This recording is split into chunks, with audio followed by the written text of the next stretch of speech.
Hi. I don't know why, but I want to talk about sex before marriage and the whole headspace about it. Yeah, I'm not religious, so you're not going to get like a religious thing in this video. Um and it won't be too long cuz I got to go to bed, but yeah, I don't know. I kind of just feel like the whole sex before marriage thing is kind of stupid. Um for the biggest reason, which is that if you're going to sleep with someone for life, you probably should figure out if you like it first. That's just my thought. Um and also I feel like at the same time, it also gives the opportunity for people to mistake lust for love, cuz I kind of feel like in some communities where you're getting courted by a man or whatever the fuck, and you're having to go on dates and whatever, but it's very supervised. I almost feel as though in those kinds of situations, you obviously will probably find yourself being in spaces with them where you're kissing a little bit, and then maybe depending on your culture, depending on what's allowed in your culture, maybe you'll do things that are borderline sexual, and maybe you won't actually have sex, but you'll get married to them just because you really want to fuck. And I don't think that's a good idea to get married. It's not a good reason to get married to someone just because you want to have sex with them. You know what I mean? And I feel like some religious situations, and obviously I don't know 100% because I am not from that culture, but I kind of feel like some religious organizations or people who are in that situation of sex before marriage, I feel like some of them just get married because they really want to have sex. You know what I mean? And I'm not sure if that's good or bad, because maybe if you're in that place and it's really fundamentalist, the only way that you can in your mind ethically have sex is through marriage. So maybe it's fine, you got to let loose. I don't know, but I just don't think that's super healthy, because it also kind of promotes sex is something that's connected to ownership. You own the person in a strange way because you're married to them, so therefore you can have sex with them. I think it also can promote a lot of sexism, to say the least. And it also can make sex into something so much more than it needs to be. Or it can sort of take the joy out of it. Also, what if you get married to them and you don't like how the sex is? What if you get married to them and you're like, oh my God, I don't even like straight sex? You know what I mean? And that's probably really controversial for some religious people to hear, but for real though, if being gay or lesbian isn't a bad thing, let's just pretend it's not a bad thing. Like, wouldn't that kind of suck if you get married and you're like, oh my God, I don't even like having sex with the opposite gender? I don't even like that, you know? And I'm sure that some people have experienced that. I don't know, but I just think that's sad. like I wouldn't want to have sex before marriage, cuz I'd want to know. I think that, and this sounds kind of weird because I know that I'm being kind of contradictory, and I'm like, "Oh, sex is a big deal," but it's not. But low key, I I think one of the things that would make me want to marry someone is if we're sexually compatible. But I don't think I'd really be able to know that until I've already slept with them, you know? Um, yeah, those are my reasons for why I don't think it's a good idea. I think you should get married to someone because you love them, which is important, but I think more importantly, you should marry someone, in my personal opinion, you should marry someone if you guys have the same core values, if you feel that your lives fit well together, and if there's a shared commitment to supporting each other in the way that works best for both people. I think that in a lot of religious cultures, there's a sort of ideological side of marriage where it's oh, we're gonna do the mission of having a family and having babies, and we're gonna do God's will for us or whatever. And there's this whole ideology behind marriage, but I feel like it should get down to the point of like, okay, do you want to like we're prime like we're animals in a way, do you want to mate with this person for life or not? Yeah, I don't know, that sounds weird, but it's like, do you want to like cohabitate with them? Like, what is it even like, what does marriage even mean to you? Maybe for some people marriage means like, I travel the world and I see you once a year and we share a house together and I know that you're like a house that I come home to. Or maybe it means that, we're together 24/7, or maybe it means that we work separate jobs and come home to the same house, or maybe it means that we're just married on paper. I don't know. Who knows? And that might sound strange because I know a lot of people have very clear expectations of what relationships are supposed to look like, and I think for the most part there is a sort of traditional thing, right? Straight seems to be the common denominator for a lot of people, and usually there's these gender roles and there's these things that happen and there's these expectations, but I don't know if it really has to be that way. I mean, we're changing. That's my TED talk. Okay, and then the reasons why I think sex before marriage can be bad, and I think waiting until marriage can be a good thing. Because I do have Libra tendencies, and I am going to look at both sides. Okay, I think that at the same time, hookup culture is destructive. I don't think it's destructive for everybody, but I know that it's destructive for me.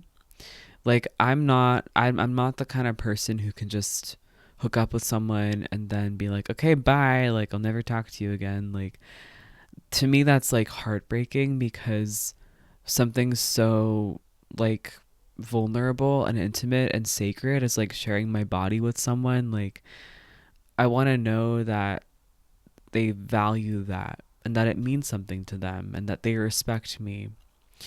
And there's this desire that I have that I think a lot of women and people who carry the divine feminine energy have, which is like, I want to be cared for and I want to be provided for and I want to be nurtured and honored and valued. And I think that sometimes there's this, I don't know if sometimes is the right word. I just can't say all the time. I don't want to generalize, but I think that there's this desire, at least for me, I feel this desire that the people who I sleep with, I want to sleep with people who know how to take care of me, who know how to care for me.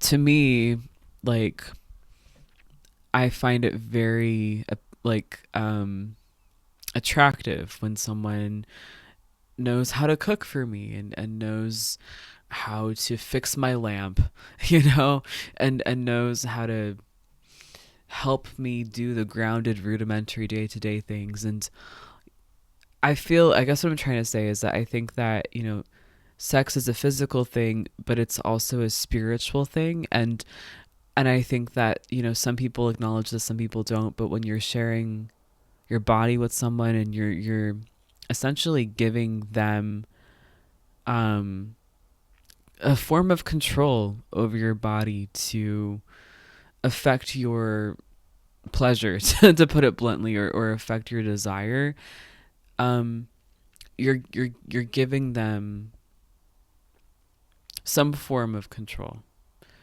That can be a good thing, that can be a bad thing, that can be a neutral thing, but you are giving them something. And I think we want that to be in the right hands. If that's, I'm not sure if that's like a creepy joke or not, but we want to entrust someone with it who's trustworthy. And I think maybe in some ways, I don't know, I feel like some women or people who've like dated for a while eventually are like, okay, I don't want hookups, I'm gonna wait till marriage. That's a wonderful way to test if someone you're dating is legit. If they're really committed to you, if they're really down to not just be there when it's fun, but to be there when it's real. It's a wonderful way to repel fuck boys on the first date, to be like, I'm waiting till marriage. It's a great way to get someone who is willing to commit to you, they're willing to wait to marry you, to have sex with you. You know, that's a legitimate way to have authentic boundaries. I did that recently. There's a lot of people who have sort of been on my periphery, who are sort of interested in me, and I just got so tired of the bullshit that I was like, okay, I'm actually not going to date anybody unless they want to get married. And those people just fucked off. But for me, it's like, I want to have sex before marriage. I just don't want to date people who don't want what I want, you know? And so I'm not saying that it's bad for everybody. And I think there's definitely a reason why you want to create those boundaries. And sometimes boundaries are sacred, you know? And then there's a line between walls and sacred boundaries, right? Um, but I think that, you know, there's a balance, right? Like, I think it's important to explore and to figure out what you want, and then there's also the balance of like having boundaries about that too. And I think sex after marriage, sorry, sex after marriage protects you, and it protects your body, and it protects your value system in a way, because you know that the person who you're eventually going to share your body with will already sorry, I can't talk, will already be there in order to be there when things get hard, and they're already committed to you, so you don't have to fear that like person, you know, entrusting them with your pleasure in a way, and the vulnerability that creates with the person, and the pain that it could cause when they can't show up for you, and they can't cook for you, and they can't provide for you. And I feel like sometimes, I don't know if this is a universal thing, but I think that when someone is able to really open up us, God, I'm sorry for that euphemism. When someone's really able to,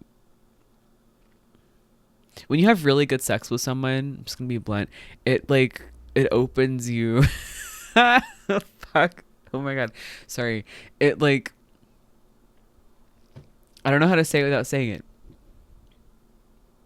It makes you sort of vulnerable, and kind of drawn to them in a way, I guess. It can make you fall in love with them. It can make you run away from them.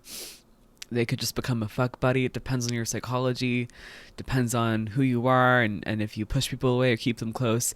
And if you're not committed to each other in some way after that really good sex, it can get a little messy, because you're like, oh my God, I just experienced all this stuff with you, and now you're just leaving. And I'm fine with it, but you might not be. So if you want to protect yourself from that situation, just wait till marriage. But then the other side of the coin is like, the other side of the coin is oh no, what if you're like really horny and you want to have sex really bad, but like you're not allowed to have sex until you get married. So you get married and then you have sex and you're like, oh my God, now I'm stuck with this person, and we're like really repressed. Now we have all this shit to work out, because now we're like in this forced commitment, but we're still really psychologically young, because we weren't given the opportunities to figure out who we are sexually, what we like, until now, until this like really heavy adult task of being married. And I live with them now, and this is really confusing, and I feel like a small child, but I'm an adult, and I don't know how to handle this, you know? So I think it's important to explore who you are, and to protect the sacredness of who you are when you figure out who you are, I guess. I'm not sure if any of this makes sense at all, but I just wanted to talk about it. And it might be another video that I'll make again. I don't know. But bye. Have a good night.